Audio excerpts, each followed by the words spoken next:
we're a small part of, I think is very important, and the fact that we can work and there are synergies with the international office, we can work together, is something that I think needs defending and protecting and making sure that it continues into the future. Thank you. That's really helpful. Next, I've got Diane Rankin. Is she there? Yes. Just give me a moment, please. Sorry, no, I said Diane Franco. Oh, she's not here. She's not unable to come, unfortunately, but That's sorry, right. I didn't hear properly. Great, well, that was on a similar subject. Yes, sure. Yes, she represents, well, you saw, she represents the Yeah. China Partnership. Great. Is that Mary Page? Yeah.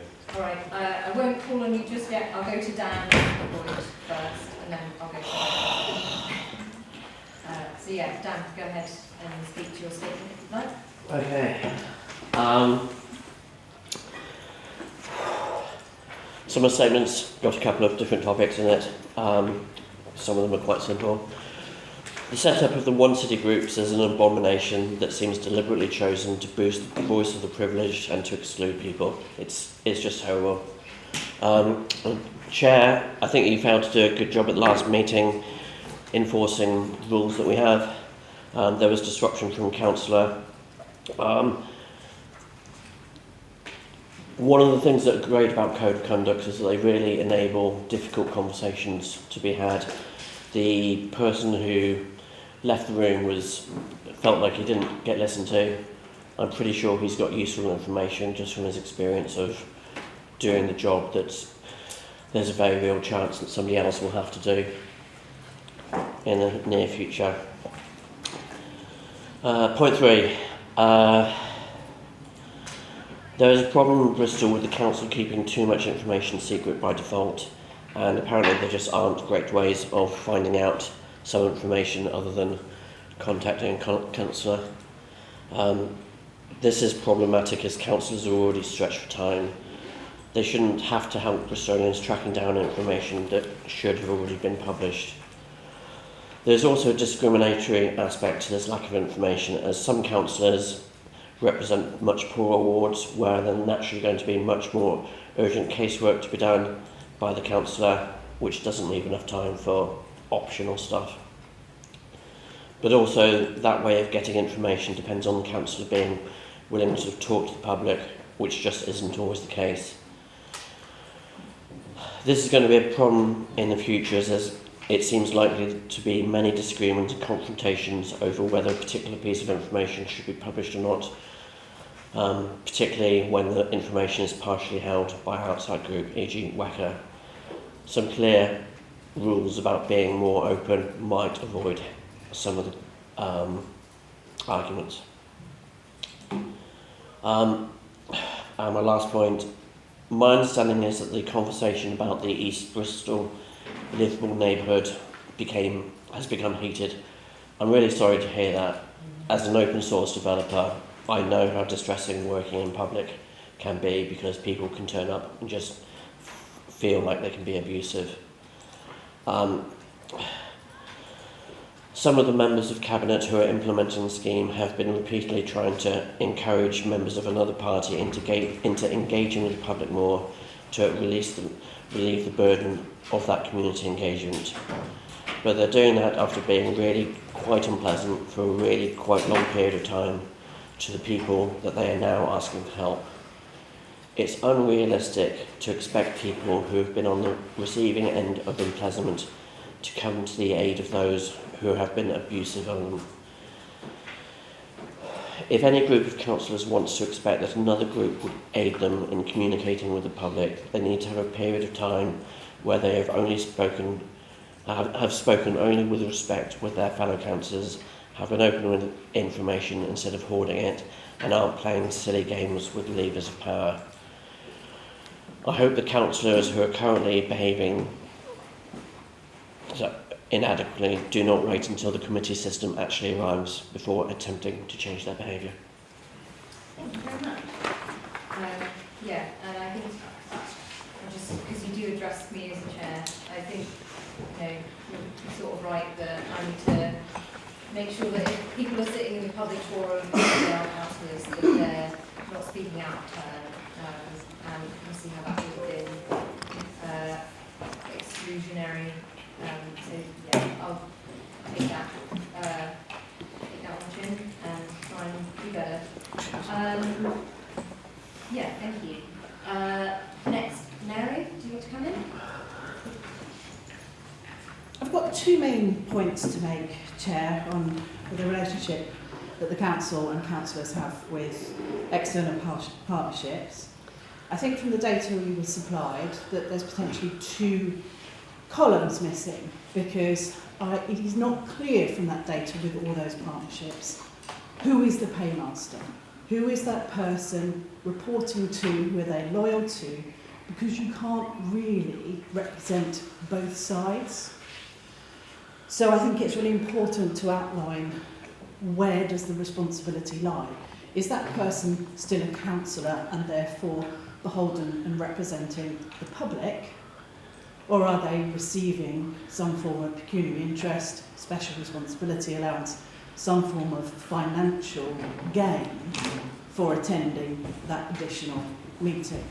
So I think it's absolutely critical that we know who is paying that person to be at that meeting, and then I think it needs to be outlined as to whether or not they are acting as a board member of, for example, Bristol Port Authority, whether they are a councillor.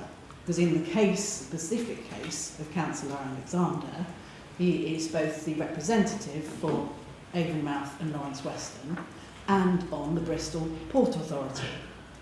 Whose interests is he looking after at which point in that meeting? At some point, there will be a choice, and a choice to be made. And therefore, I think it's critical, particularly under the Transparency Code 2014-2015, that the Council publishes that information about where is the loyalty, where is the priority for that councillor, and what aspect are they functioning. And then I also noted that the Avon Fire Authority, which has got Councillor Brenda Massey as chair, is not listed in that list, and I didn't know whether that was not deemed to be an outside body, external partnership, whether it's been omitted, or what other reason, and is there another definition for that kind of body? I guess that's a question which we can probably answer. Did you hear it? It's probably an omission due to oversight. It's probably an omission due to oversight is the answer. And are there any others in that case? Yeah. There's a police and commissioner as well, because it's important. Yeah. There's two lists. Because again, those are important because they are ones that are paid positions, additional financial payment for those councillors performing those roles, and therefore where does the money come from to pay that? According to the officers, there's two lists. Do you want to explain? Yes, I'm happy to do so, Chair. So the report contains a list which covers the outside bodies and organisations that Cabinet members currently are linked to. We have a wider outside bodies list which all members do currently have the opportunity to sit on, and the Fire Authority and other organisations are on that list. But that's not before members today, because we don't anticipate there being any material changes to how those arrangements currently work under the new rate arrangement. You still have to Yeah. decide We how can to make allocate it. them. We can make it available. So I think that Yeah. might be a good amendment to the. It is in the public domain. Okay. But so it might be useful if we just amend that on the bottom of the papers, because I think that will be helpful context. And furthermore, I think there's something about when we're talking about those external bodies, I think the accountability and the how do people get on to the boards and who they're supposed to be there on behalf of, whether it's the public or whether it's the organisation that the board is, that's something that we definitely need to speak about today. So, cool. Jeff? Yeah, Chair, there were a few things in the public forum statements, so I just want to clarify, and I just want to comment. First one was on Ancanar's statement, that I think we need to make clear there are things we are involved in and discussing. There are a lot of things about how the council operates and decisions are taken that are have been at the behest of the mayor and will be at the behest of the leader. And we can't prescribe how the international board will work in the future. Now, I say that, and I should declare an interest in that I'm a member of Bristol Hanover. I totally support Clement, but I just think we need to be clear that that is not an area that we're commenting on how those decisions are taken. We can suggest that the leader should bear in mind the current best practice that's being used, and perhaps the current practice is being used, but we can't specify. So that was one point I wanted to make. In respect of the comments about outside bodies, we do need to be clear that we can't alter the situation. If someone is appointed a director of a company, they have the responsibilities of a director of that company, and that supersedes their responsibility as a councillor because they have legal responsibilities. So that... I think the point is about the clarity on... Yeah, but therefore what probably isn't well known, and I believe is still the case, is that in fact the appointee to the Port of Bristol, the remuneration is donated to the organised Christmas appeal. I believe that's still the case, but I think that so there is no financial benefit That's the majority involved. to that. And I also wanted to just pass comment on some of a lot of the things Dan said I don't disagree with. I don't know that councillors always know the answers because sometimes it's very hard for backbench councillors to find out the information. But there's something in there that I don't think should just be on record without comment. I've been concerned about One City over the whole of its existence, but I actually see the real benefits of bringing together all those people who are involved in so many aspects of service to our city. So I find the comment that it's an elite group, it's a group I'm not allowed to be part of. Does that make it elite? I don't think so, but I'm saying, I guess this is more a debate point. yeah, but I just think that is stated there. I think it ought to be noted, and I suspect most members would not agree with that comment. Okay. Although most of the others in that statement I think, will. yeah, I think that just needs to be noted. we'll come to how that works.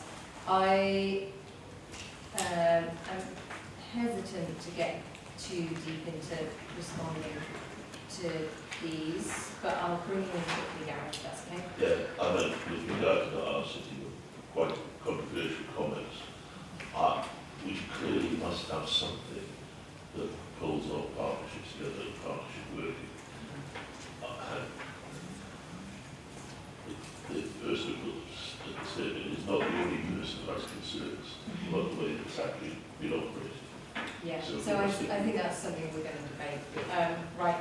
Okay, let's go on to item 6 then. Can I just ask before we do, David Bertrell has emailed to us with his statements being... Oh, sorry, yes, I was updated about this before the meeting and I've written it down and then ignored it. So, yeah, we did receive a public statement from David Bredwell, which was on time, but it's been omitted by accident.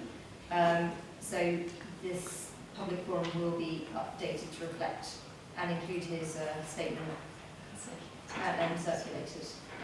Yeah, so apologies to him on that. All right, so, oh, go on. Sure, did Mr. Edgewell's statement pertain directly to what we're going to be discussing? Because if that's the case, just seeing Yeah, should we it read after the meeting seems to be too late. That's a good point. Should we read it out quickly? Is it possible to do Yeah, it? is it actually? Yes. Can we summarise? It is, I've got a lot of many words. It's fairly long. Should I email it to all members whilst I've got it? Yeah, most people seem to have their laptops on them, so. Could you Sorry. summarise How for the about public? a- then? how about a Please. summary? Just a summary. Yeah, can you summarise? It's 3 pages long, so it's not going to be the easiest to summarise. Okay, Lucy's going to try to summarise it. Sorry. So the statement is regarding the setting up of the West of England Mayoral Combined Transport Authority and North Somerset Council working in partnership. So it talks about bus service improvement plan. It also talks about the loss of bus services in the city. It talks about interchange facilities for transport, so bus stations, etc., ferry services. These are just sort of bullet points, no actual comments about recommendations. Then it goes on to talk about issues in the wider area affecting Taunton and Bridgewater, Burnham-on-Sea, etc., etc. It goes on to talk about railway services, Bristol Temple Meads, Bedminster Parsons Street and Portishead Line railway services, and it goes really, Henry Lou. yeah, so very transport related. It doesn't make any arguments, is sort of, there's sort of more things.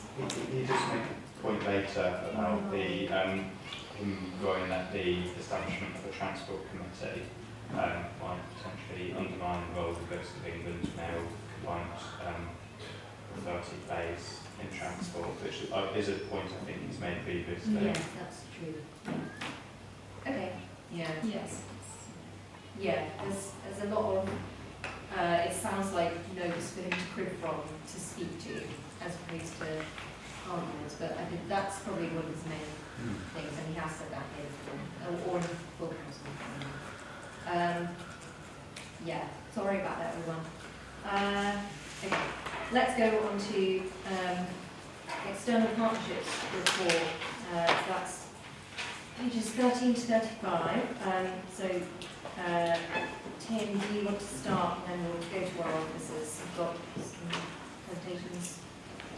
Yeah, thank you, Chair. So the report is in effect in 3 parts this morning. The first part is really, as I mentioned a little while ago, looking at the external partnerships and arrangements that we have with our cabinet members at the moment, and we've done a piece of work to try to map how those arrangements might be reflected under the committee model of governance, and ostensibly with the roles that cabinet members have at the moment becoming the roles that the chairs of policy committees have, to ensure that those external partnerships and relationships are maintained in an effective way in the future. And there's a lot of detail in Appendix 1, which I'm not, for fairly obvious reasons, going to go into, but is there for members to have a look at. The second part of the report, and Tim Borrett is here to go through the detail of this with you. You'll recall a couple of meetings ago there was a very thorough presentation around the One City arrangement, so hopefully members are feeling comfortable in that space, and there's a couple of steers that we're looking for as a consequence of that previous briefing, so that's back here this morning for you to consider. And then, as has been requested on a number of occasions, there's a lot of detail in the report about the arrangements that we have with the West of England Combined Authority. And Ben Mosey is our in-house expert on all of that, and he's got a presentation that he's going to go through, which I think will be very beneficial for you, and perhaps in the same vein as the way that we approached the One City presentation a couple of weeks ago, giving you, the detail that some members may not be wholly familiar with. So there'll be a presentation, and there's some detail in the report as well. And as ever, Chair, there's a number of questions we're looking for steers on, mainly around what the committee think about how we should continue the One City arrangements, and then secondly, how we ensure effective representation of the combined authority. So that's all I'll say by way of introduction, Chair, and I'll come back to you. Yeah, Ben, is it, can we do, or should we, no, we'll go to Tim first, sorry, One City first. Yeah, so there a presentation? Do we There need to- isn't a presentation. No, you already had a presentation. So Yeah. as we know, you had a presentation Yeah. at your previous meeting, so we intended to summarise, update you on the staffing situation and play back some of what we think we heard from that last meeting. You expressed a wish to sort of reach an in-principle view with partners in the city about any future review or continuation of the council's participation in One City.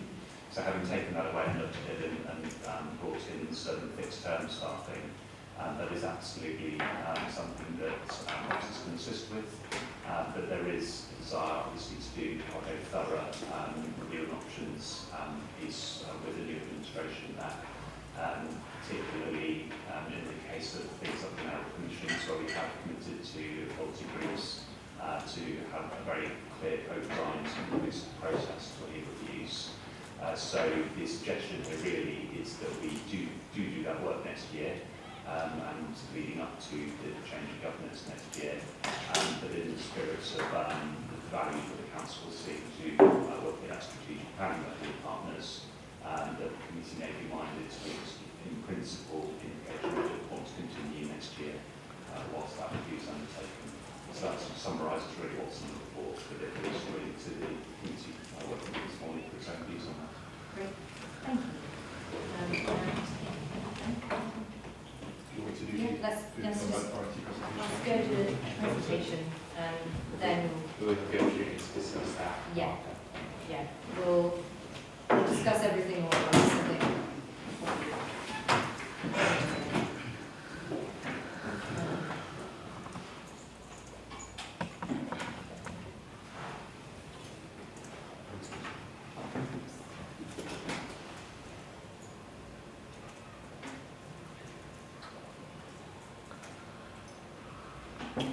Apologies, Chair, just while we're getting there, has Mr Edgewell's statement been circulated?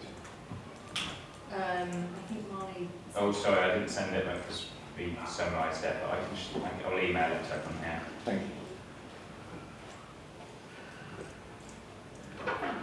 Okay, so for colleagues, my presentation is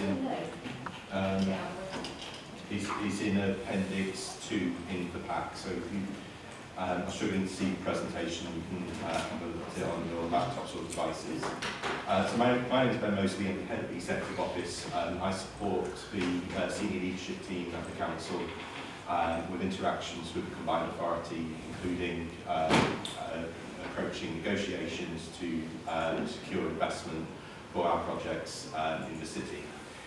That involves me working with political leadership as well as colleagues who are members of the Combined Authority Scrutiny Committee to ensure that all members are informed of our activities and interactions with the Combined Authority throughout the year.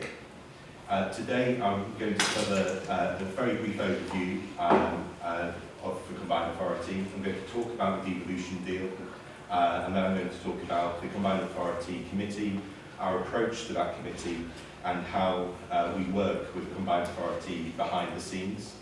I will touch upon the advisory boards which currently Cabinet members attend, and then I will also give a very rough outline of the issue around the Joint Committee and the governance challenges around that, and also the future of the local enterprise partnership, which members will need to consider as we go forward. And then very finally, I will touch upon the finances and learning for Sheffield. I have 10 minutes, so I'm going to rush through this, and if I'm going too quickly or too slowly, please say, Ben, hurry up. So just to ensure everyone is on the it's got a good understanding of this. So the Combined Authority was set up in 2017. It consists of South Gloucestershire, Bristol and Baines, so that's back in North East Somerset. It's there as an authority to receive devolution powers from government and also to receive investment for the region, and it's there as a mechanism in which that investment is distributed in the region. It enables the delivery of devolution powers, and that's a conversation which will need to be looked at, particularly as the government have announced that they wish to to give further powers to the combined authority going forward. It is also there to act as an administrative organisation to be the single point of authority for managing the investment fund and also the economic development fund, which are the two biggest funds which we have in the region, which total well over £1 billion. The devolution deal, so the combined authority was created to implement the devolution deal, and these are the big broad strokes of what that devolution deal contains. I would encourage all members and members of the public to look at this key document, which there's a link in the back, which is the West of England Devolution Agreement, and that sets out in full what the combined authority is there to do for the region and what powers it has. But in very broad strokes, the first thing to remember is that it's been given £30 million a year of funding, allocated over 30 years, so that's a total of 900 million. That's called the investment fund. That's 50% capital, 50% revenue. You can pretty much spend the investment fund on whatever you like within the context of the document at the bottom of the screen there. So, you know, it could be used for building bridges, building houses. It could be used as revenue to create jobs. It's really quite a flexible fund. The only caveat is it's got to be used to add value to something. So it can't be used to spend money on a scheme which perhaps the council is already running. But it could be used to spend on a scheme the council's running if the council wanted to expand the scheme to a wider area or to a wider group of citizens. It's responsible for the adult education budget. That's often overlooked. We don't often talk about that, but that's about £57 million. And it's got enhanced powers to speed up the delivery of new housing. It's got responsibility of consolidated, it's got responsibility for local transport budget, and it's got responsibility for the key route network as well. So transport is a very significant factor in its role and purpose. And then very finally, it's responsible for employment and skills. As officers, when the combined authority was set up, the Mayor agreed a mission statement for officers to work by while engaging with the combined authority. And this is the first thing I would ask members to consider in terms of directing officers and how they would like us to proceed with interacting with the combined authority going forward. And I'll just read it out. We need the combined authority to succeed and for the government to have confidence in the West of England working arrangements to ensure continued access to new funding streams and policy initiatives. We also need to ensure our priorities are aligned and Bristol has a powerful voice direct to government on its own distinctive needs. And that last paragraph reflects the fact that Bristol is a core city, like Liverpool and Manchester, so we do need, because of our core city statement, to have a direct line into government really to address city matters which the combined authority may not be overseeing. So things such as adult social care, children's social care, those elements in particular. The other thing just to flag with you here is the new funding stream. So that £900 million I spoke about in the previous slide, that money is shared with the combined authority in 5-year tranches, and there's gateway reviews to ensure each part of that money is released. The next gateway review is next year, and the combined authority has to pass its gateway review in order to get the next stage of the funding. So it's very good.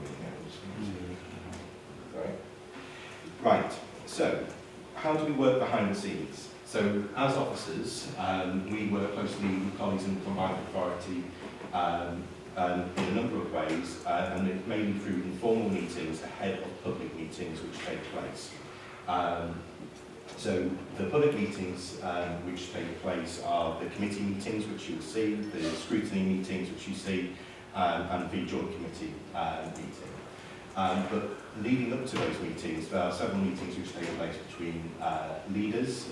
There's been a reinstatement of the leaders meeting, these are the unitary authority leaders meeting with combined authority chief executive and the unitary authority chief executives.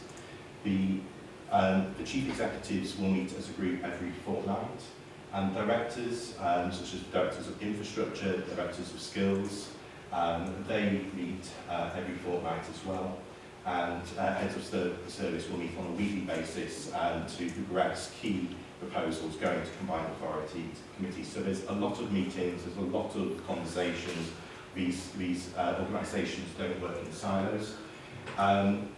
The combined authority has advisory boards, the infrastructure, skills and business board. They are attended by cabinet members from Bristol currently.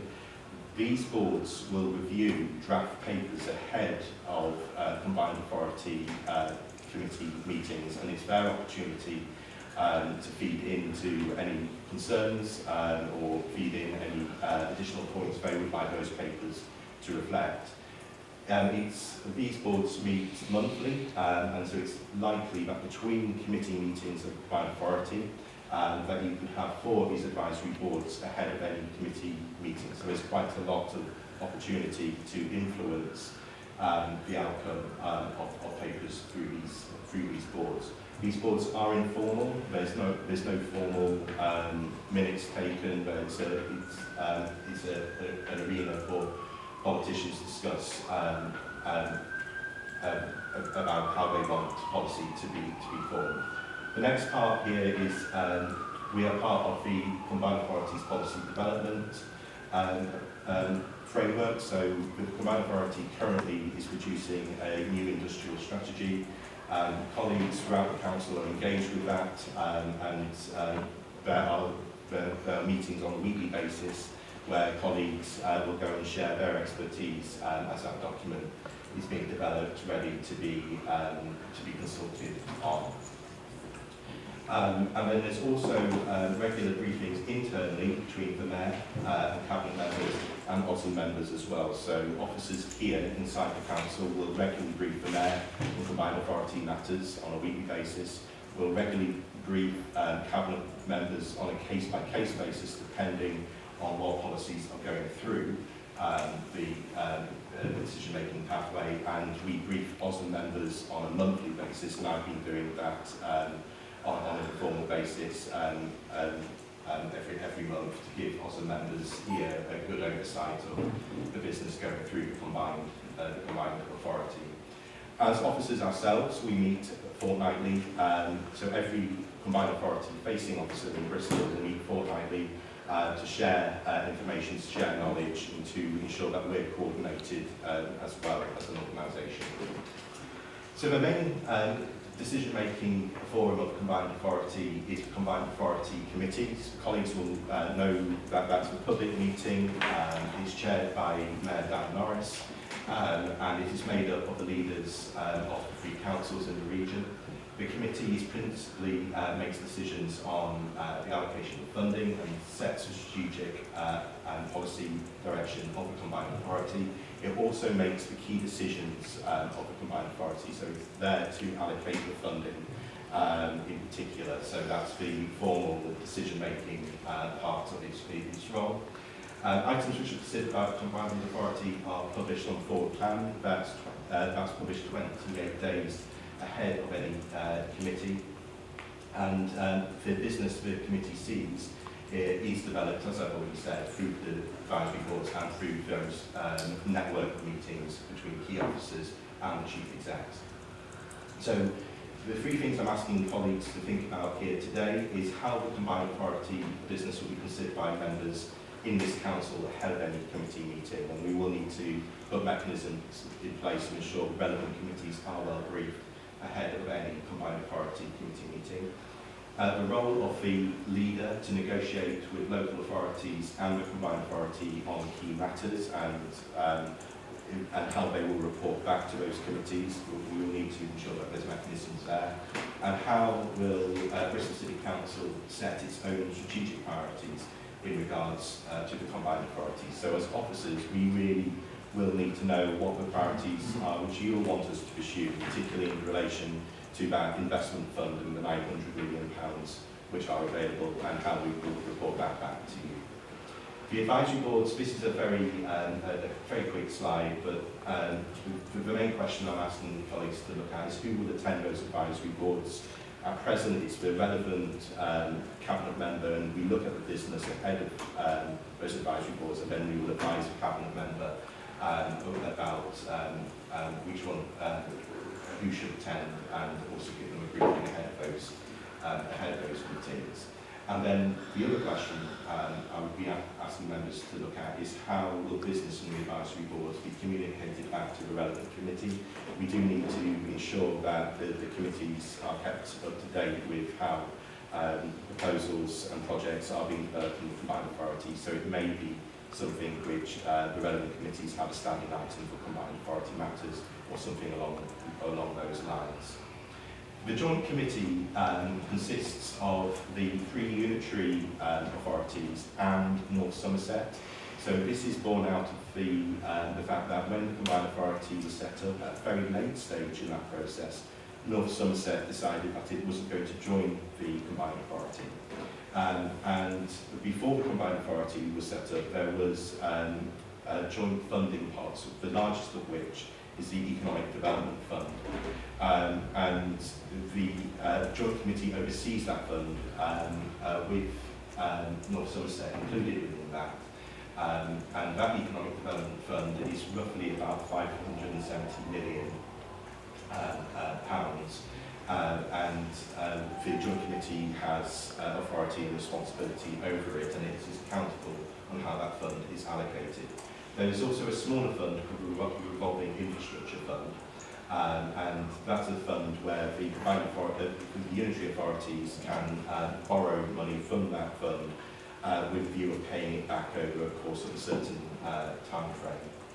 The Joint Committee governance arrangements have been in place for 7 years now, and colleagues will have seen over the last 12 months there have been governance challenges around the Joint Committee, particularly around voting and whether the Combined Authority Mayor can exercise a veto over that committee. That question has largely disappeared as the Combined Authority Mayor has recused themselves from the committee. However, the Combined Authority still has a say in how some of these funds are allocated with the other unitary authorities. So there's still a large unanswered question around governance regarding the Joint Committee, which will need to be addressed either through further devolution, expansion of the Combined Authority, or a re-establishment of the Joint Committee on new governance, on a new governance framework, which recognises that the Combined Authority Mayor has recused themselves from the committee. At present, the Joint Committee doesn't have its own constitution. It rests on top of the Combined Authority Committee, and that is problematic because the Combined Authority constitution gives the Mayor a right to veto over Combined Authority matters. So we do need to address that rather tricky governance over that. So I'm asking colleagues, and this is not really for today, but it's a future question, is to consider future governance arrangements for the Joint Committee, and also to consider who will represent the Council on those Joint Committee meetings. And at present, that's the Mayor, and it may be the decision of this committee that it should be the Leader. Very finally, regarding meetings of the Combined Authority, there is the West of England scrutiny. So there's an overview and scrutiny committee, as there is here. It's made up of 11 members across the region. It holds powers to scrutinise the work of the Combined Authority and also the Joint Committee, and it includes members from North Somerset as well. The question I would like members to think about is, can Bristol members of the West of England Combined Authority Overview Scrutiny Committee be members of our Council's decision-making committees, and whether that will pose a conflict? So if you've got a chair, for example, of a committee here, would it be appropriate that they then scrutinise on the Combined Authority? And I'm just flagging that as a potential risk. The Local Enterprise Partnership is a partnership between businesses, universities and the region's councils and the Combined Authority. The government would like to wrap it up into the Combined Authority and is making headway in doing so. There's nothing's ever simple in the West of England. Our net area includes the North Somerset. So it doesn't, we can't just simply wrap up the LEP because it has a role to play in North Somerset. It's not, the boundaries of the LEP aren't coterminous with the combined authority. So we do need to explore ways in which the local enterprise partnership and its role can be incorporated in the combined authority, but also include North Somerset. And that's a question which is likely to be posed to members, probably be in the autumn, but it will lead into the time when the committee system is underway. It'll be one of the first questions I would imagine the committee system will have to look at. The funding arrangements, I was asked to include a very brief slide, and this is a very simplistic slide covering the main funding arrangements of both the Combined Authority and Joint Committee. There's a lot more funding which the Combined Authority oversees, and I've included the link on the website so you can see a full link to that. But in very broad stroke terms, the Combined Authority is in charge of about £900 million over 30 years. The adult education budget, and then the community renewal fund and the green recovery fund of 60 million. The green recovery fund of 60 million is in fact a sub-fund of the investment fund, and the same rules apply, so it's half capital, half revenue, and a significant amount of that remains unallocated, so there's opportunities there. The Joint Committee, the Economic Development Fund, that's a fund of 500 million over 25 years. From the top of my head, I think that finishes close to about 2036, 2037. A lot of that fund has already been allocated, but it doesn't mean that that can't be relooked at and be allocated to other priorities. And then the revolving infrastructure fund is 57 million. Colleagues, ahead of this committee asked me to go and speak to Sheffield and to understand how they interact with their combined authority. It is understood that the leader of Sheffield City Council attends their combined authority committee meetings on behalf of the council, and their leader is regularly briefed on combined authority matters with other leaders and deputy leaders in the room, and we've got a very strict rule about that. When they're briefing the leader on combined authority matters, the other party group leaders and their deputies are invited to those meetings. Committee chairs regularly receive updates from officers regarding combined authority matters relating to the remit of their committee. And cross-cutting matters are considered by the Council's Strategy and Resources Committee fully. So with regards to major transport projects, for example, those tend to go to the Strategy and Resources Committee because of the significant sums of funding in place. They were very keen to stress there's lots of grey zones to this, and they do take each matter on a case-by-case basis, which we may have to as well. I know that didn't take 10 minutes. I'm really sorry if that was a lot of information. But I hope that was 18 minutes. So I had a feeling it would run over. That's why I went for it first. Okay.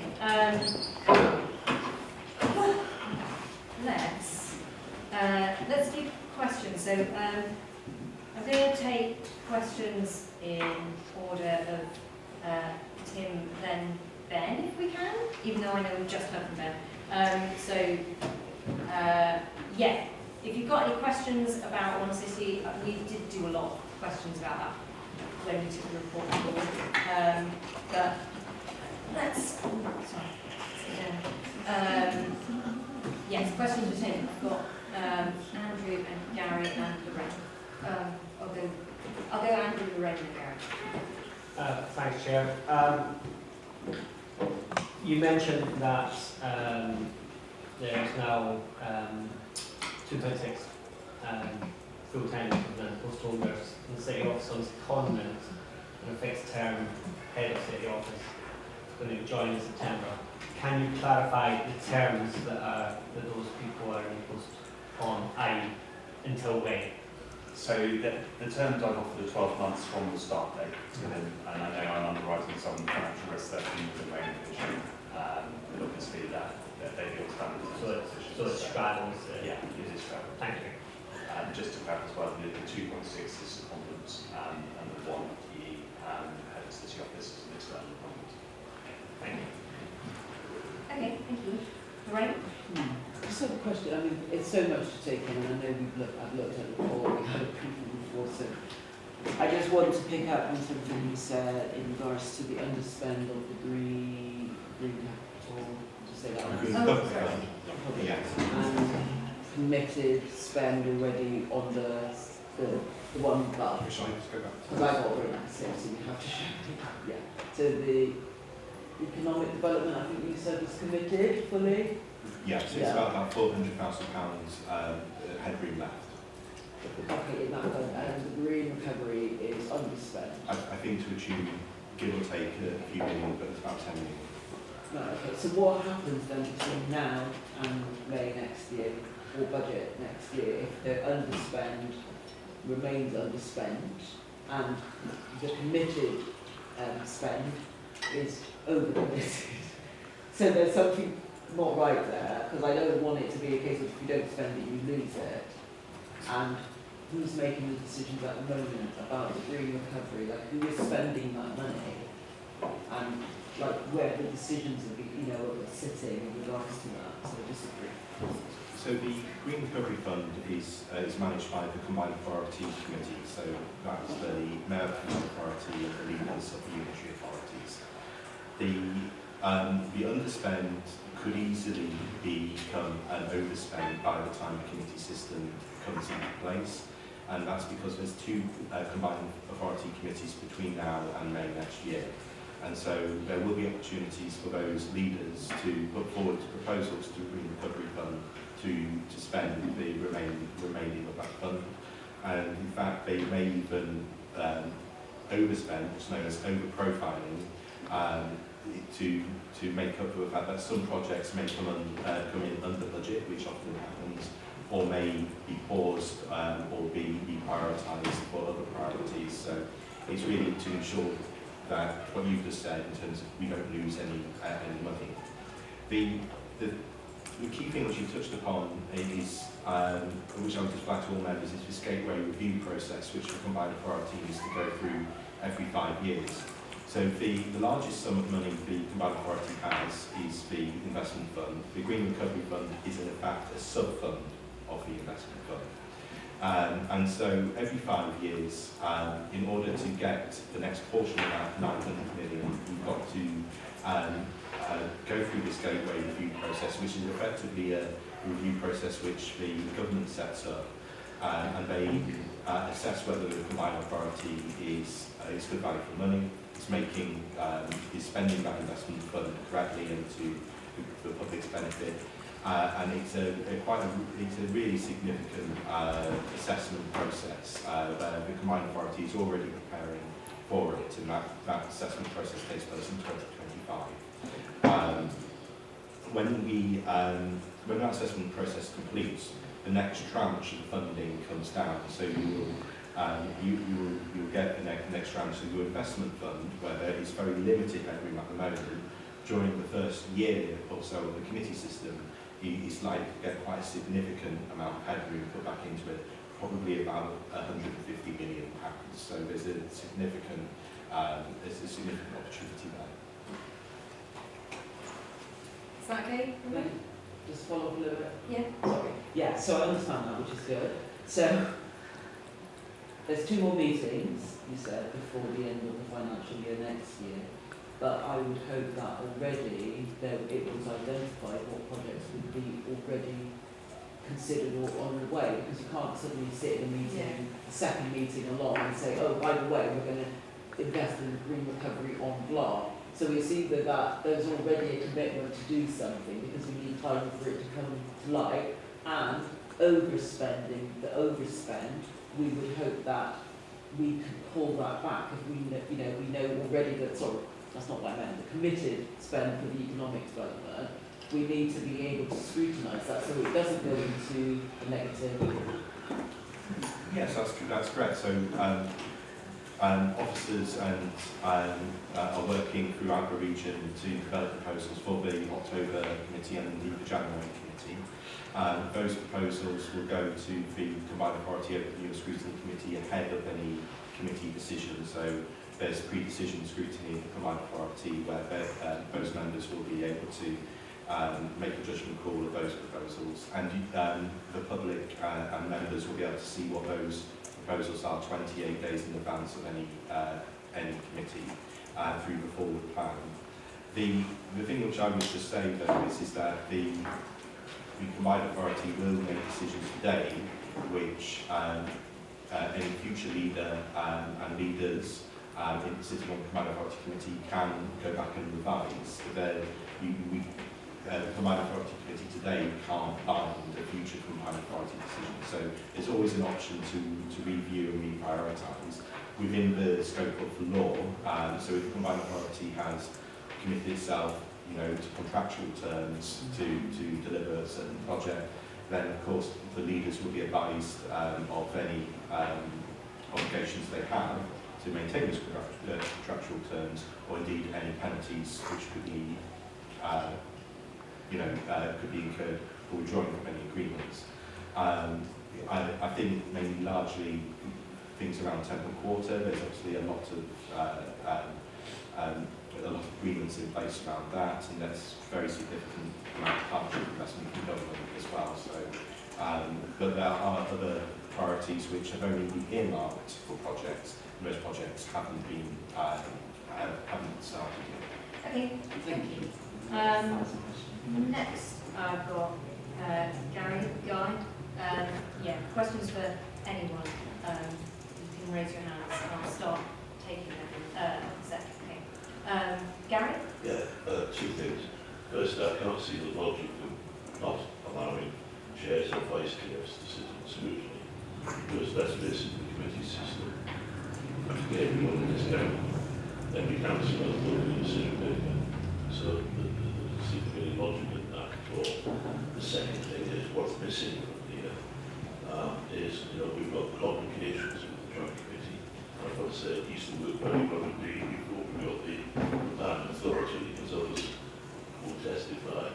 But there was a major spat with North Somerset and the previous mayor, which caused them not to proceed. The new administration there wants to be joined, and it would make life so much easier for everybody involved in this. If North Somerset would like to come in, and we need to look at the process, because there might be some steps to be taken quite well in advance. Next I've got Guy. Thanks, Chair. I've got a few points on this, but I'll hold back while we're just doing questions. Just for clarification, on the breakdown of the external bodies to which the council appoints people, there's one listed as West of England Joint Committee, which which is attended by Councillor Beach. There's another one that's listed as the WECA Joint Committee, which is attended by the Mayor. I wasn't sure if that was two different meetings, whether there were different remits, what that constituted. So could you repeat the first one? So it was so on page 20, I'm guessing? Yes, that's an advisory board. Okay, so the advisory boards are attended by various cabinet members when it's relating to their portfolio. I think is it just name?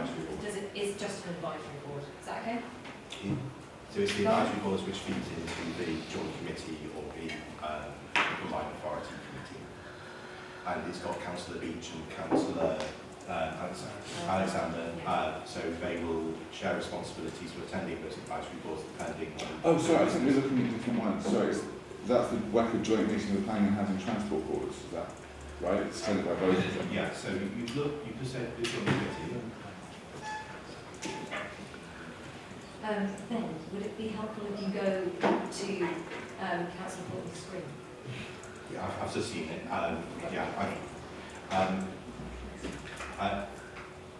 think with that, it is just the joint committee, and the joint, what that's saying is Councillor Beach is the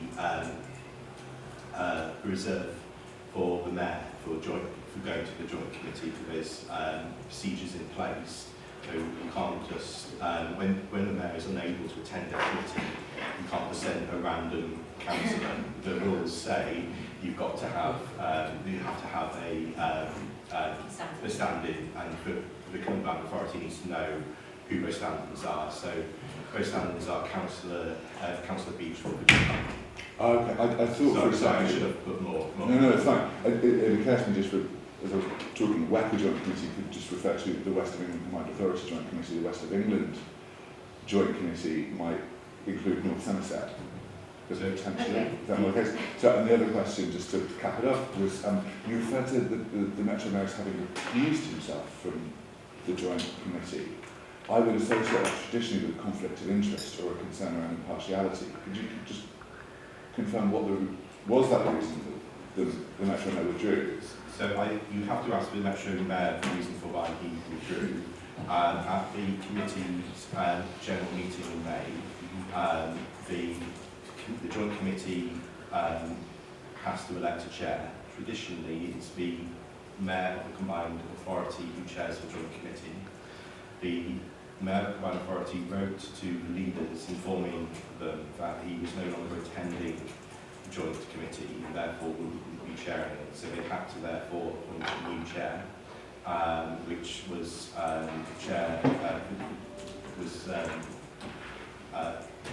Councillor Claire Young, the leader of South Gloucestershire, who's now been put in post to chair that committee.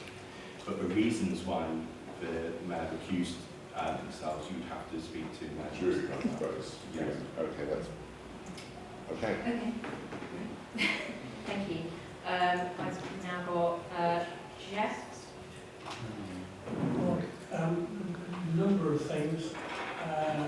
First of all, on One City, just a personal comment that in my view, despite of all my misgivings about the way the Mayor has excluded opposition councillors from watching the process, the actual principle of bringing so many parts of the city together is a positive one. And it would be madness for us to not enshrine that in some positive way going forward, is my personal view. But I really wanted to concentrate on WECA, whereas I think members probably know I'm the chair of the WECA Audit Committee. And I just want to thank Ben for the presentation. It was extremely comprehensive. I do think possibly Ben must have had training in the diplomatic corps because he was very impartial about WECA, and the fact is that WECA has had the most damning external auditors report about its delivery, its management, its governance, decision making, which in fact impacts upon central government's perception, going back to the quote on the screen there. Central government has significant questions about whether WECA can deliver fairly and impartially. So that is a very, very big issue. I want to pick up on Guy's question, because the bizarre thing about the Joint Committee is that the Metro Mayor stood down from chairing that Joint Committee, but in fact WECA officers are responsible for leading on many of the projects that the Joint Committee is responsible for. So you've actually now got the situation where the one elected member for the West of England is not present at the meetings that discuss the issues that his officers are responsible for running. I think my suggestion that we have a bit of a basket case here is possibly supported by that situation. So that is the area, one area of concern.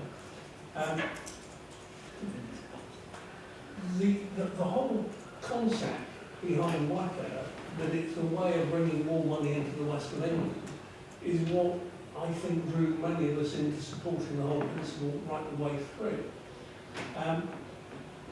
My concerns on this are the discussions about how committees can be briefed on what goes on. So if we put it in context, and I'm taking a bit of Ed's sort of area of involvement here with scrutiny, what happens is that the WECA committee meets on a set date. 7 days before that, the papers are produced. 5 days after that, the scrutiny meeting happens.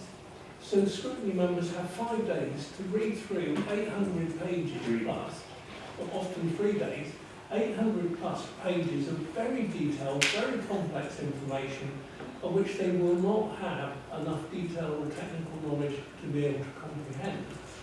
So in my case, when I was on scrutiny, the best I could do was actually look out for anything that was happening in my ward that I didn't know about, and see if I could find out whether I knew anything about it. And usually I didn't. So the fact is, that is not a way for scrutiny to work, and clearly it is not a way for committee model decision making to work.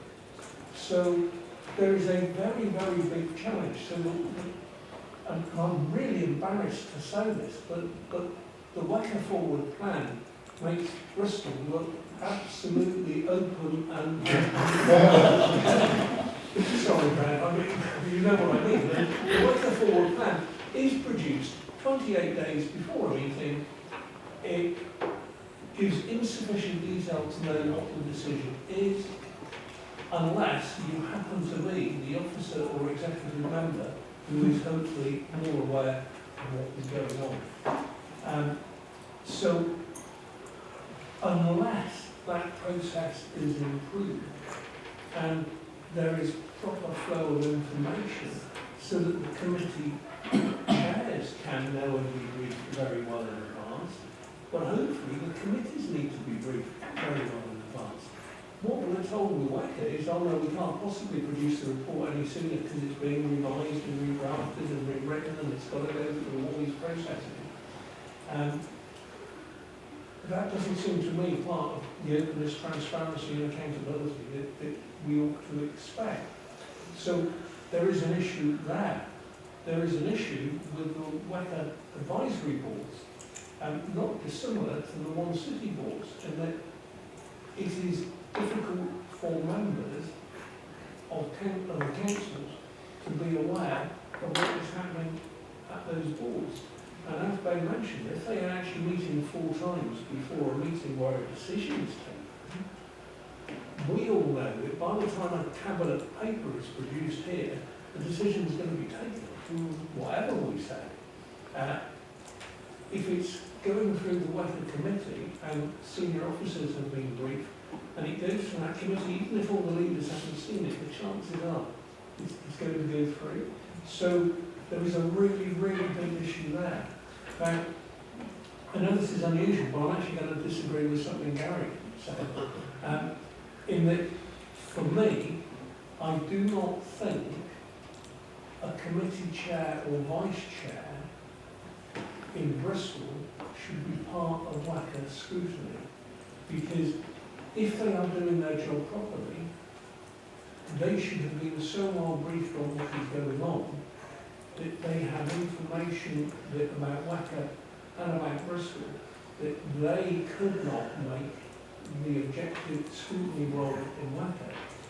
But I accept that we can't rule out all members of committees from being on scrutiny. I think it is purely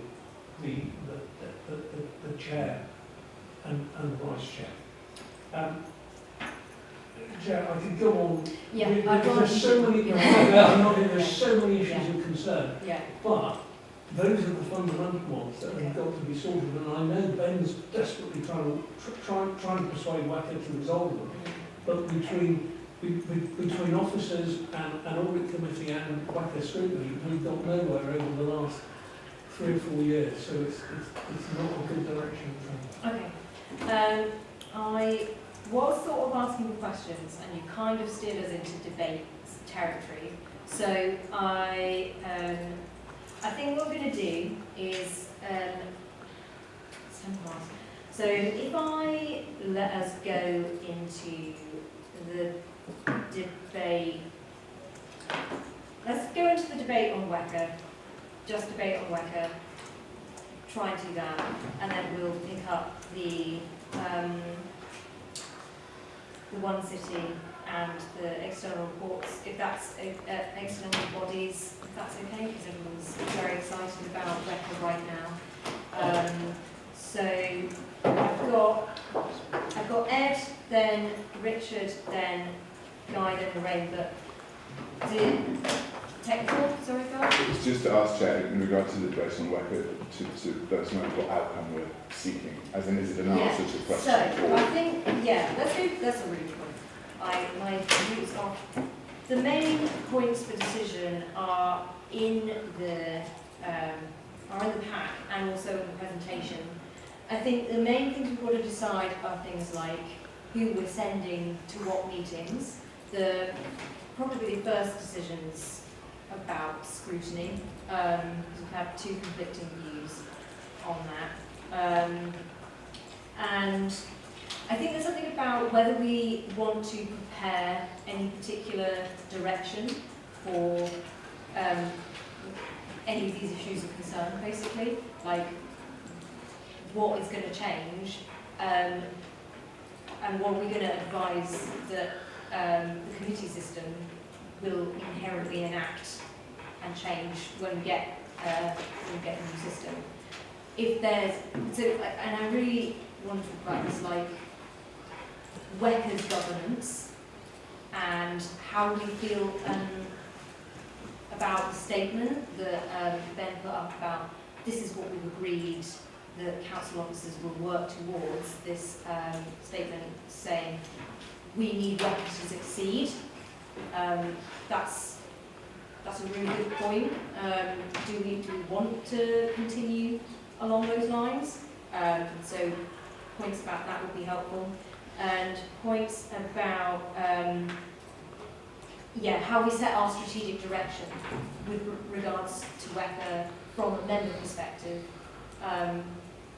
It's really important that we get as much democracy in this as possible, much transparency in this as possible. So I think those are the kinds of comments that we need. If those are in your heads, I haven't written anything down here, but they're mostly in the papers. Right, Tom? Question. Yeah. Other local, other regional combined authorities have their powers devolved to them. Is there any discussions of that nature on the horizon for the West England Combined Authority? Can I ask a similar question, yeah, please? Because actually, what I put my hand up to ask some questions, and I'm not really ready to start contributing to a debate to a person on this. So I had two questions. One is, I think everyone agrees that the constitution of WECA has to be changed at some point in the fairly near future because of damning auditors' report and lack of clarity about the role of the sunset. And I'd like to know how that's going ahead, and how the current Bristol administration will be considering the use of the future Bristol administration in particular, because we've got a lot of grey areas here about how that's going to work. Because my understanding is it was the Mayor of Bristol who personally vetoed North Somerset joining last time. So how would Bristol make that decision as to whether or not to admit to North Somerset is a really interesting one. And the second one would be, we heard you talk, I've been sitting on record scrutiny for 2 years, and I'm still not clear about how decisions get put onto the table to be taken. And it's a very opaque process. And you talked about a lot of informal, off-the-record meetings between officers at all levels, directors, chief executives, and everything else. So I suppose the really simple, targeted question is, what is the role at the moment if WECA is, I'm told, are producing a new, all-embracing, all-singing, all-dancing strategy for the West of England by September? What role are we playing in it, and how under a new system would this be done more transparently through committees to make sure that the new strategy is actually being discussed in the open, rather than being presented as a fait accompli to scrutiny 3 days before the meet? Okay, yeah. Tom's question on those two would be great. So, to answer your question directly, the answer is yes. The conversation is very much on the horizon, and the Secretary of State, Michael Gove, has written to what's known as the M10, which is the combined authority, 10 combined authorities in England, to ask them what further powers they would like to see potentially devolved to them. So a conversation is going to be needed both within this council and the other military authorities as well as within WECA about whether they would like to see further powers devolved to the combined authority. And there's two there's two ways in which you devolve powers to the combined authority. First of all, powers from government get devolved, and then also powers from the council could be given to the combined authority. So those conversations are going to be had. We're just working through what that looks like and the engagement will look like. But those conversations will need to be had by you as members and also by the members of the other unitary authorities and indeed their NICE as well. Which then feeds into obviously being asked as on the WEC estate as is now, how we want to interact with it when it may change in the future, so just before we have that in mind. Yeah, I think it's tricky, yeah. And yeah, you can kind of allude to some answers to. So with regards to the new economic/industrial strategy, we won't be able to decide what the name is of it. At present, there's a process in the way where officers from unitary authorities are meeting with combined authority officers to give them facts and information regarding the city and the areas we represent, and also to discuss directions of the economic development strategy. That strategy will then, I believe, and this isn't our process, this is the combined authorities process, will then go through the advisory boards and then go into the Overview Scrutiny Committee at the combined authority. I know the combined authority has held events with partners in the region very recently to talk through what they would like to see in a future economic strategy. I haven't seen the output of those conversations yet. I think they took place last week. But my understanding is that in terms of engagement with the unitary authorities, they're planning on their own decision pathway. And then the first question was this constitutional change, or admitting new councils or not, the other council or not, and how that's going to be handled in the next 9 months, which is going to be pretty crucial to that development. So, my understanding of this is a situation is that North Somerset would need to formally make a decision that it wants to join the combined authority through a vote of its full council. It would then have to hold a public consultation. Pending the outcome of that public consultation, if it was positive in favour of joining, then it would be a matter of combined authority and a combined authority vote. Each leader would effectively be able to hold a veto on that under the Constitution. So we would need unanimous agreement of combined authority leaders to expand the combined authority. We would also need agreement with the Secretary of State, and I believe the government would be in favour of the expansion of the combined authority getting past the statements made by Secretary of State. I think it's important that I say that in terms of the time frame to do this, the window is closing quite rapidly in terms of those processes.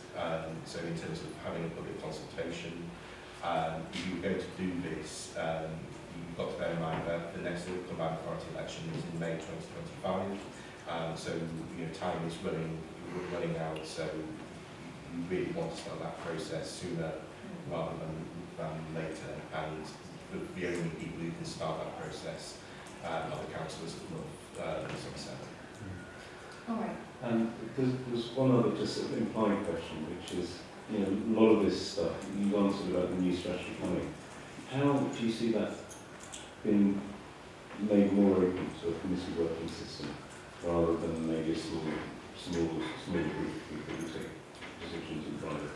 So with any policy being developed by the combined authority, how I would envisage in the new system this working is that when we're informed that a new policy is being developed, or indeed when we wanted to create a policy, then we would speak to the relevant committee chair and vice chair and take briefing papers to that committee and to get permission to whether or not that policy is to be developed. If the combined authority approaches us to develop the policy, we would inform that chair of the committee and and Deputy Chair that you've been approached and asked for direction of how you want us to support the development of that policy. It is going to definitely happen. You see, we just talked about economic development policy, but as you know, there's lots of policies around transport which will be coming through. There'll be a lot of policies around climate emergency coming through as well, and so they will need to go to committee for consideration. Yeah. Can I just ask the whole committee about that process? Does anyone have any particular concerns about that as a process? That Ben's just I was going to make one final comment, Chair, which is South Gloucestershire, I believe, were a committee system for 2 years when Leicester first started. Leicester is different from all the other combined authorities. It may well be worth seeing if there's any corporate memory of how that works. And that's just friendly advice. Yeah. So, yeah, does anyone have any specific points on what Ben just said about how that policy development would, Okay, so I think we're all happy with that because no one's commenting. So that's a good thing that we'll be able to see coming forward. Right, I've got tons of people who want to say things. Has anyone got any further questions for the officers? Specifically questions, not debate. I've got half of Lorraine and I've got Guy. Guy, question? I just wanted to check the list of under Appendix 1, I didn't see Bristol Waste on that list. Apologies if I've missed it. I just wanted to check that was a mission. There's not some reason for that. It's on the other list, apparently. It is on the list? Yeah, it's on the other list. The other is outside bodies that isn't specifically cabinet members, although I don't actually know how you get. Do you want to say this out loud? Sorry. Okay, so there's two lists. The list you have in Appendix 1 is the list which cabinet members attend, the partnership meetings they attend regularly. The list you don't have, which is in the public domain, which we can make available to you, is a partnerships register, and that covers absolutely everything about group partnerships, which cabinet members don't necessarily attend. So there'll be partnerships which officers will hold the relationship for on behalf of the council. With regard to Bristol Waste, there's on list of outside bodies, but the cabinet member will engage with that through the Bristol shareholder meeting, shareholders meeting. Right, so that really ought to be on the list? It's not most of The shareholder group is on the list. Oh, the shareholder That's group. where The shareholder group is on the That's list. where the control is but- exercised. Yeah. It's not. There is not a Not the director. Cabinet member is not the director for Bristol Waste. It's from the wider membership of the authority. Okay, so it doesn't have to be a cabinet member. That's the answer. Right, I have got to get the debate really going here. We've actually got to start making some decisions. So, yeah, let's talk about. Sorry, I'm not really on form today. Let's talk about these weapon points. I'm going to go to Richard because he's next on the list. Obviously, there are people around this table like Tom, Jeff and Ed who have more direct experience on worker governance, so I do go for their insights. But I'd like to go back to the mission statement. Ben asked, do we still think it might be appropriate from next year or so? To be honest, it seems ideal to be as it was, and as one would expect. It says we need Wicked to succeed. We have confidence in this working arrangements. We want to dovetail our priorities. Bristol must have a powerful voice. The reality is, though, I'll be a bit more. It's probably not unusual that I'm a bit more direct or controversial than you, Jack. But I would actually say it's dysfunctional. It's not serving the people of Bristol or the west of England at present. So how can we have confidence? How can governments have confidence in the working arrangements? In my view, it's very much a work in progress. A couple of issues which have been raised. I do agree with Jeff that regarding the authority's scrutiny, chairman and vice chairman should be on by other members. I like Manchester's proposals, how they're working with their combined authority. And I certainly be the leader of the council or committee chairs as appropriate would be our best representatives. Finally, since I doubt I'll be able to speak again, could I just make reference to the list of the external partners? And with respect to Tom and the cabinet members who are normally here, and indeed a number of us have been cabinet members, we're talking about a committee system. We're not seeking to reinvent a cabinet.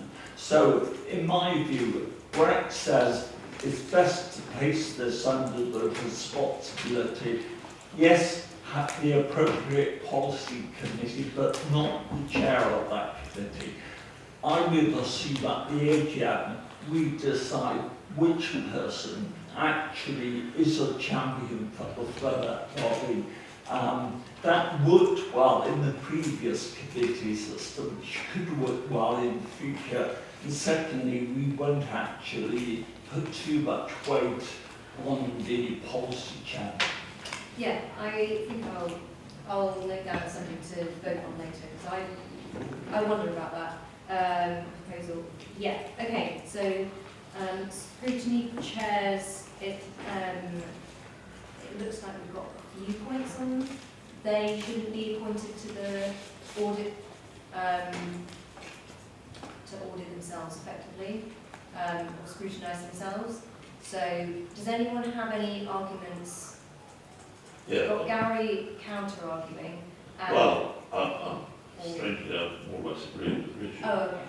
Okay, so I think maybe this is I think it's crucial because we're not going to get this right at the beginning. In light of experience, the committees are going to change their representatives. That's bound to happen. But it's got to be within the gift of that appropriate committee. Might be the chair, might be the vice chair, might be something else. But that's the crucial thing. And you can't, I don't think you can bar people because they're going to particular position. So I suppose the vote would be between allowing committees to decide amongst, no, because these are appointments. So WECA audit and WECA scrutiny are currently chosen by the whips, right? So it would be a change in process, or is it not? Surely full council and all of these, the answer to all of these. Oh, yes, full council. Right. And full council may delegate. Yeah. So what we're doing in effect is coming up with recommendations as to who full council should delegate these positions. Is that right? Yeah. Yeah. But just to clarify there, full council appoints the committee chairs. So if we say that a committee chair would be in a particular role, then full council is making that. But if we're saying a committee chair would not be in a particular role, which is what we're suggesting, although Gary is saying that it's perfectly fine for us to just acknowledge that that would be appropriate and not enshrine it in any particular way. Right? I'm going to... but just to clarify, those appointments are proportionate by each council. So in fact change when Baines and South Gloss have elections, our representation can change as well. So actually it has to be the way. Yeah, I think that's a really important point, is that we only have so many members on that scrutiny, and they are proportionate and set by a formula. And I personally actually disagree that the chair or vice chair of any committee should be a part of WECA scrutiny, because I think you'd be scrutinising yourself. Because Ben has made it very clear to us that part of the role of scrutiny is not only to look at WECA, but look at the delivery of the WECA agenda through the unitary authorities that are often the delivery vehicles. I think it would be a source of strength if members of the committee were part of scrutiny, because you would have a bond. But I don't actually think we could get seven, if you've got 7 committees, you couldn't get 7 of them on them. So you probably need to think about which committees have the biggest overlap. And I think it would be a strength, source of strength for a member to be there, but not the chair or the vice chair, because they'll be scrutinising themselves potentially. Okay. Can I also say one other thing? I'm sorry. Because I think we should. No, that's fine. I think we should take a steer on that. So yeah, does everyone, okay, sorry, blah, blah, blah, blah, blah. Who agrees with Ed that we would that we suggest the appointments to WECA would not be chairs? Who agrees with that? Or vice. Or vice chairs? So we've got. I think really it's the principle I agree with. It's people that are involved in decision making and WECA should not be involved in scrutiny on it. I think it's a really important principle. Okay, yeah. Okay, so I think we've got 1, 2, 3, 4, 5, 6, 7, 8 agree with that principle. Yeah. So people who haven't put their hands up, Kirk and Gary, what's your... I think it should be mandatory. I don't think it should be allowed. I don't think it should be left to the discretion of. I think it's against natural justice, if you like. Yeah. Because you could have a So chair and you vice chair believe stronger responsible. point than... Yes, I think it should Okay. be enshrined that a vice chair and a chair can't be a member of like the audit or the scrutiny commission. Guy? Sorry, Chair, I'm struggling slightly with this, but Sorry. one of the things that we discussed when we talked about scrutiny arrangements for Bristol City Council was that in effect the committees would be doing their own scrutiny. Yeah. So in other words, This is regarding WECA. and I understand that, but we may then end up in a position where someone as a committee chair is responsible for scrutinising the working of officers in their committee area in Bristol, but would then be forbidden, in effect, from taking that role on at WECA level. In other words, what we seem to be saying is that taking on one of these roles, because it involves scrutinising yourself at Bristol level, then creates a conflict of interest between with who does the scrutiny at WECA level. No, that's a really good point. Maybe Ben, is there a technical point about... Or no, I'll go to members. I'll go to members who disagree. Can I just suggest an answer back there that doesn't preclude the Bristol chair scrutinising WECA, because if it affects Bristol, they have the right to invite WECA officers to present. What it means is they don't represent Bristol on the WECA scrutiny committee, which would be, in my view, along Mark entirely right, because otherwise they are effectively reviewing a decision that they may have been instrumental in driving through. And But that's what Guy's point is, that that's how committees work. No, that's what we've decided. Like, that's what I'm we've not endorsing decided. the position. I'm The- flagging a problem with that. Isn't But I this the suppose difference? it's materially different because that's in committees, Guy, whereas this is just officers doing work and people steering WECA officers to do work. Very. Yeah. So the circumstances in which this may come up may actually be quite slim. So Councillor Dodd made the point rightly earlier that the combined authorities overview scrutiny committee is politically proportionate, and so you will need to send councillors to that committee based on combined authority rules, not based on rules which you would like to set here. So we've got to comply with the combined authorities constitution, and that's really clear that the overall scrutiny committee is politically proportionate. So they will let you know which members they need from which political party based on the outcomes of your elections. And that has very recently happened following the outcome of South Gloucestershire and the Baines election, because that changed the overall political proportionality of the region. So it will happen quite regularly, and those communications go through. Okay. Right, I think we need to move along, so I'm going to take the vote again. So, forbidding chairs and vice chairs from being on WECA scrutiny or audit. Hands up in favour of forbidding. Oh, we've got a couple more technical ones. I just want you to, sorry. Ben. Ben, sorry. My brain takes a little while to process, right? especially when I haven't eaten and I've been up since God knows what time this morning. Are you saying that currently the WACA process, and you could stop me and just interrupt if I'm going off piece, determines who can be on Yeah, so the it's committee? the political balance. Yes, I also got it about proportionally represented. So to put it in, for example, Right. Sorry, Jane. so at the next election here, you have a party which takes a clear majority of seats in the... Sorry, is it okay, are you going to change your vote on the basis of this information?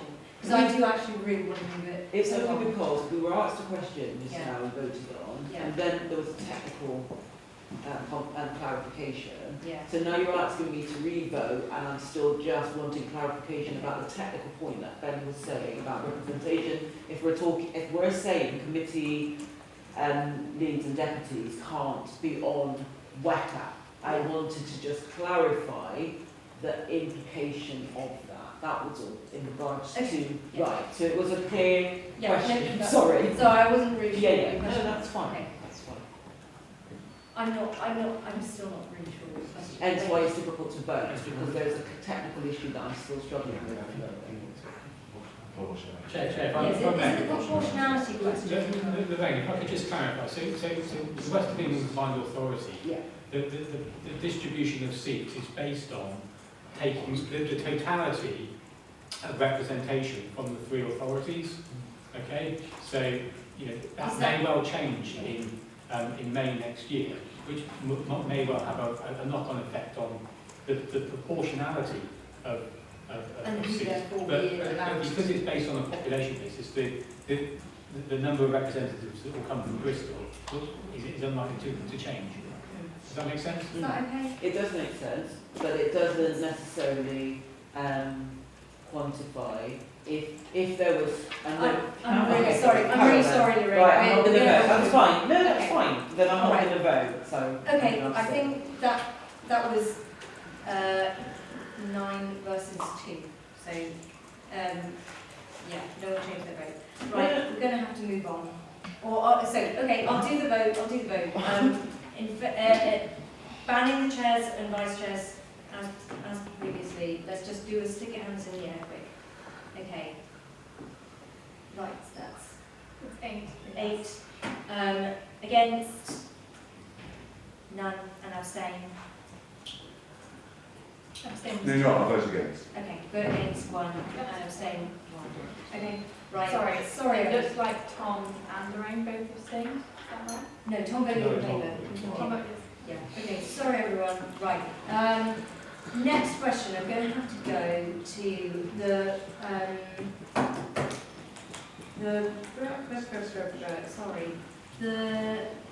in terms of our strategic direction, and whether we are aligning ourselves to WECA in the same way. Let's talk about that.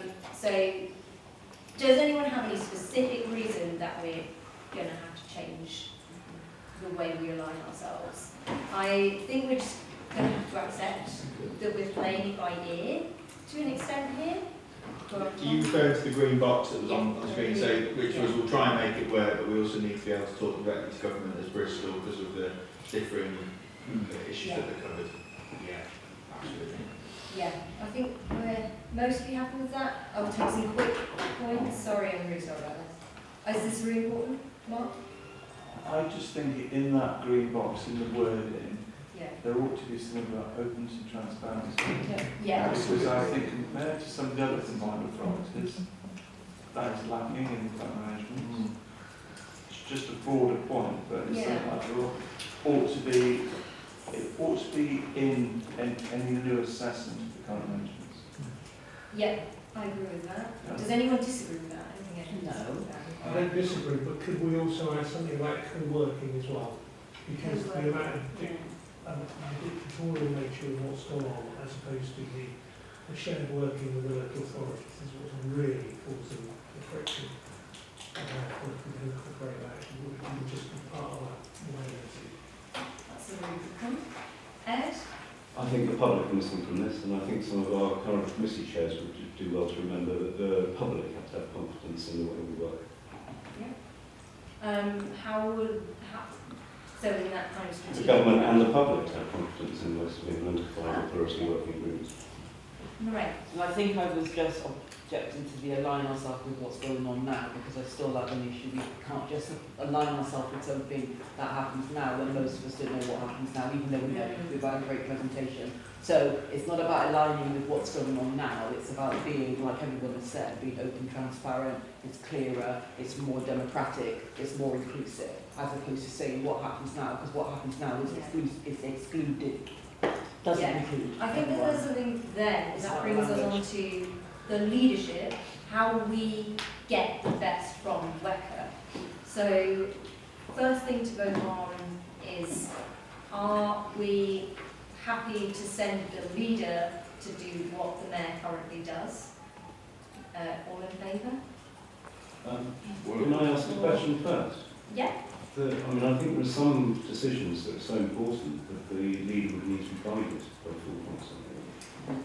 And for example, whether or not to exercise a veto on admitting another council to WECA, I do not think that that can be a decision taken by a single person. I think that has to be... That would be enough for full council. And what's the threshold? How do you work out what the threshold is for a decision that is very important? Where the leader can take a decision with WECA or has to consult. That one's obvious, maybe. But there's always going to be a sliding scale. General scale. question about, in the committee system, in fact, when the leader is representing the council, how do they know what the council's position is? I think something like that, yes, it does feel like full council should be guiding that principle, but it would be good to have a more specific... We'd have to take that away, Chair, and have a think about the sort of scale of decisions. Can I suggest the logic would be strategy and resources committee on issues of a certain level and full council on the ones where. But that There will be the equivalent of the key decision threshold. That needs Tim's constitutional expertise in wording. Right, so that's something that we want to steer on in future when we draft that, and we'll need to look at that again more specifically. But I think it's a very good point where who empowers the council leader and how. I've got Tom, Gary, and Lorraine. That's okay. So I'm just looking at the questions that are in the paper. It sounds like we're going to split question 4 into 2. I think we need to decide whether it's going to be the leader that will represent the council at the formal meetings, and then separately we're going to come back on exactly what they'll be able, what powers they'll have to negotiate, and what we'll go further in time. So it would be helpful if we at least agree with the first point. Yeah. Yeah. I think we're happy on the first point. Everyone was kind of like, yes, but and then the but is the further development on 4. Thank you, Tom. Right. And the next question. So, how will combined authority business be considered by members ahead of committee meetings? So, we've got kind of a suggested process of potentially standing items. I think that makes sense. Any additional things that we want on that, though, about, so further to the briefings for committee chairs and vice chairs. What else did we have? We had, yes, we've got standing meetings, and I think the reporting back, so when we send a committee chair to a meeting, or whoever we send to a meeting, when they come back, how they're reporting, how they're being empowered. So maybe a couple of points to take on that. And Richard did suggest that it wouldn't necessarily be the chairs that we send to the joint the advisory boards, which I think is also quite valuable to think about, because it might be good to just have a champion rather than the chair. Mark? The issue that troubles me is not the straightforward stuff that slots very neatly into the remit of a committee, it's the cross-cutting issues. of which there will be, in my experience, they're quite challenging to address in advance. So you might need to bring committees together or portions of committees together for particular issues. And I think that's going to crop up a lot. And we need the flexibility to be able to deal with that type of issue, I think. I'm not quite sure how, but it needs to be addressed. Yeah. I feel the same, and I don't have a suggestion myself either. But To answer Mark, Sheffield refers those matters to the resources and strategic committee, and I think they do it on a case-by-case basis where they flex that committee up to include other members if needed from wider committees, so that could be a way. is that our steer? I think that makes sense to me. Getting general consent on that. Okay, right, that's the steer. I've got a few more people, but I'm going to have to keep going with these questions, sorry everyone. Yeah, so in terms of the advisory boards, I suppose it's chairs versus each committee gets to decide who they send. Does anyone have a strong opinion on that? Marley? I think it should be a decision for the committees. You know, chairs could put themselves forward if they wanted, but limited to capacity or there's, you know, specialist. They get paid. Andrew? Yeah, I'm saying slightly opposite view. I think it should probably be left up to the committee, but I think for the advisory boards and the sort of formal interaction with WECA, I think that really should sit within the chair and the vice chair's remit, as opposed to engagements with the wider outside bodies that we've seen listed elsewhere. Yeah. Okay. Yeah, I'm with Andrew. I might not agree with the decisions that chair is carrying out, but we've got to be really careful here. If we actually delegate it to someone who goes along on a whim and decides that the council is going in a totally different direction, they're in a position to argue that case. Yeah. This is about conveying a corporate message that is consistent across all the committee chairs, conveying a message to WECA. We will not be able to play our part if we have different views being expressed that are not coordinated by appropriate people at a senior level. And the point they are remunerated, and one expects them to be remunerated at a reasonable level for the challenges and responsibilities. They've got to have that role. If they don't, to be honest, we're going to... So in terms of the advisory boards for WECA, I think we're leaning towards sending chairs. I think in terms of the other external appointments, we're leaning maybe towards it's at the discretion of the committee who they send. That's what I suggest. Which other appointments would that be? Well, the ones in the really long appendix, page 18 to whatever it is. Yeah, all of those. So, and I do feel like there's probably, I know that we haven't got time to look at every single one of those, and I wasn't really intending to. There may be case-by-case basis ones of those that ought to be different. I worry that we haven't, I've not really chaired very well today, I'm too warm. The major point from the public that we haven't got to is about the transparency regarding the external appointments and payments that some of them have. So I'm going to move us on to that quickly. Is there any more on WECA just before we go on to that? No? I think we've got all of the steers that we needed for WECA. Unless is there one there? To ask regarding the level board, which may still be still be existent, may not. I would assume that would be the leader. That's what we agreed in principle. That everything the mayor does is the leader. That's the assumption. Okay, so let's go to let's go to the external boards and appointments. We may have to overrun a little bit today, I'm sorry. Jeff? I was going to say, if I look at that list, I think it should be the chairman of the appropriate committee, or if they feel it's appropriate to delegate. If I look down that list and I look, for example, at Helen Holden, there are a huge number of appointments she had. But actually, I would say most of those tied in totally with her cabinet role. And actually, we shouldn't leave it to the committee to decide. I think it should be the person in that chair's capacity, unless they consider it appropriate to put someone else forward. Otherwise, we're getting it the wrong way round again. I think Jeff's suggestion is fair enough because it's pragmatic.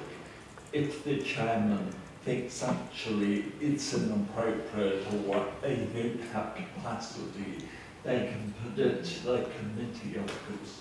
How does everyone feel about that? So there's kind of a presumption that everything that's currently done by a cabinet member would go by default to a chair. If the chair doesn't want to, then they can take it to the committee. Mark? And then guys. I'm just concerned that the overloading on the Strategy and Resources Committee, a lot is being piled their way, and that's a worry about the capacity of one committee to carry the load. The second point is largely about the external bodies. Some of them are specifically about company director appointments, including to the council's own companies. I think they have to be dealt with in a slightly different way. They're sensitive and independent of the role, for example, as a councillor. And I think they sit slightly differently from just turning up at a meeting and showing representation and interest. As company director, there's something very different about that role. Yeah, I completely agree. I think that's really reflective of what the public are kind of getting into as well, about transparency and whose priorities are where. I don't have any suggestions on it though. I think that's a core issue that maybe we need to take away. I've got loads of hands. I would like to do Mary and Lorraine, if possible. Is it okay if Mary says something? Just having seen the appointments work at South Gloucestershire Council, they did it by full council. Yeah. And I think in the committee system that works. Recommendations come in from the committees about who might be suitable. Recommendations might come in from the leader, but full council takes that decision. I mean, that sounds good. I'll go Lorraine then Guy. I don't want to take all three. Question for Tim, technical question really. In regards to today's meeting, I feel like we're running down this tunnel really fast on my squeaky bike, and I feel that we cannot just make a decision today on really important things. Is there a rule about us carrying this over, adding it on to the next meeting, sub-session? Because otherwise, we're just doing this and we're just voting, and there's lots of questions still going on. We're human beings, we're going to have additional questions that come up, and I think this is too important for us just to say, yeah, let's just vote with respect to our Sorry. I realise I've kind of, we need to have a bit more time. I was going to ask if I can overrun a little bit today. I think it may be, Chair, that we actually want to come back next time, because there is a very healthy debate happening here at the moment, and to try and curtail that or even run on a little bit may not do ourselves justice in any event. Okay, I'll go Guy. We could extend the next meeting by some additional time Okay. without necessarily Thank you. Because I'm not here next time. Yeah.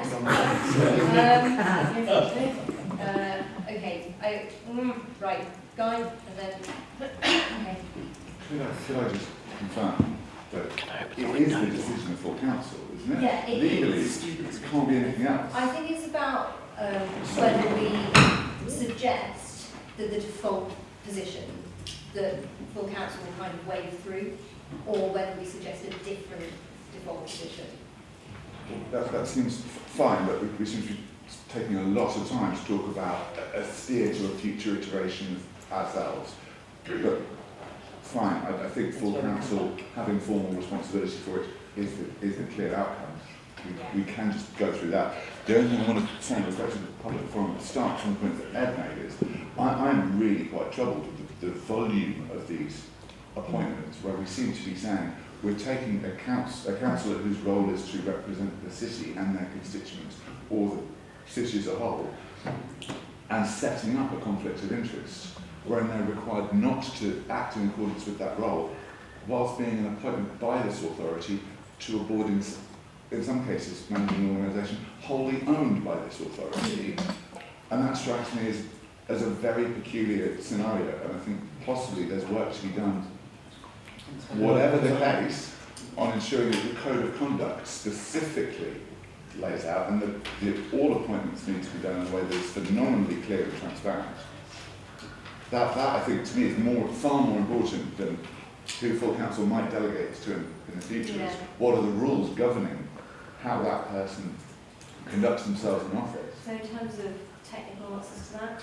So for those members who've ever been on any of our council companies or aware of how that governance works, we do extensive training, including around conflicts of interest.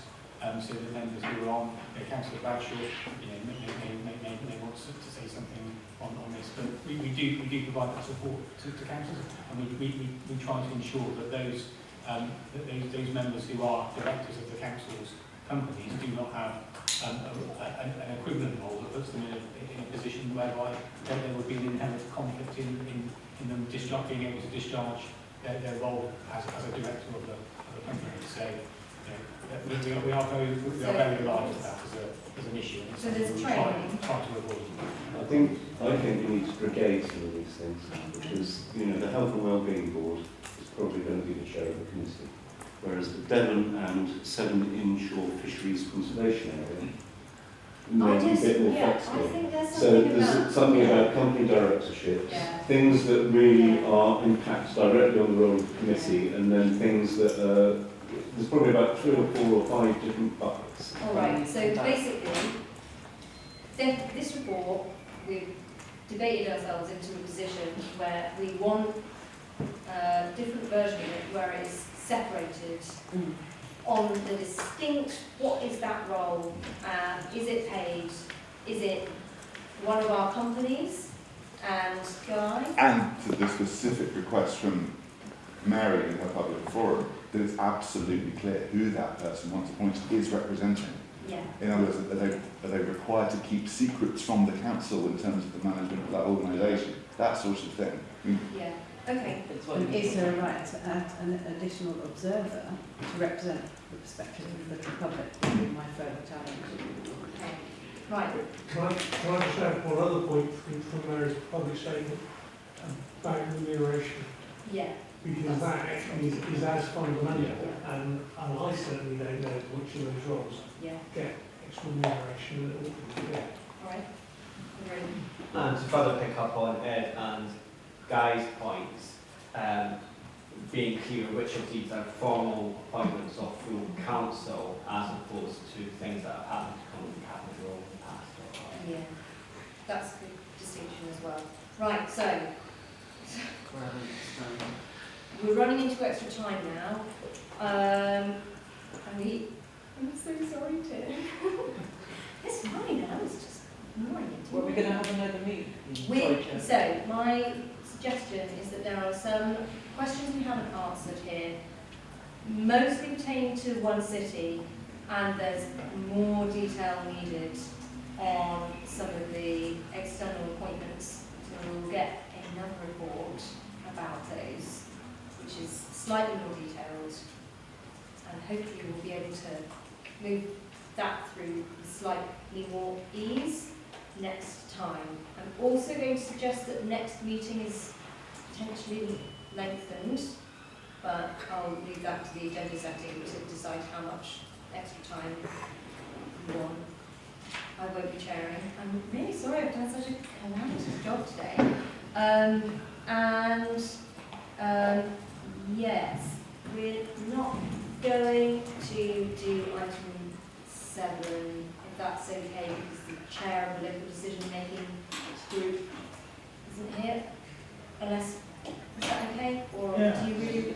I think it's I do think end of the meeting. And then the work programme noted. Yeah. So we do actually have, oh yeah, we're not noting the work programme, we're voting on the work programme. Which is not being given to And we need to edit the work programme to add the follow-up from this meeting. Yeah. So, everyone in favour of the work programme as proposed with the amendment that we're going to make next meeting slightly longer? Yeah. In favour? So that's work around one city coming back to the next meeting for Yeah. actually I'm really sorry. That's all right. It's better to do it that way.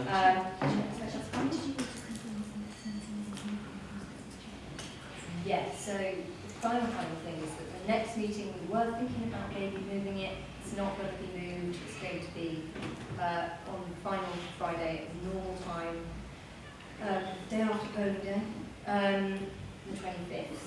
But I won't be chairing it. There's a suggestion that Councillor Holland might chair it. She's not here to agree.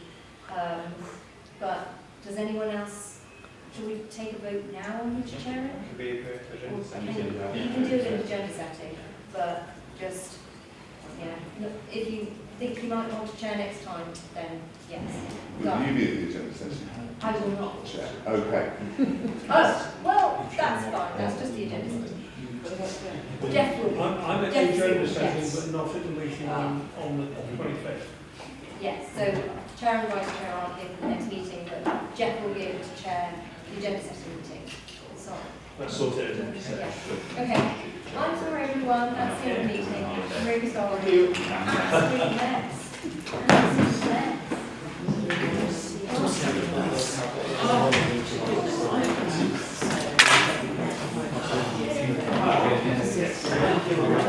That was hard. That was actually we don't know.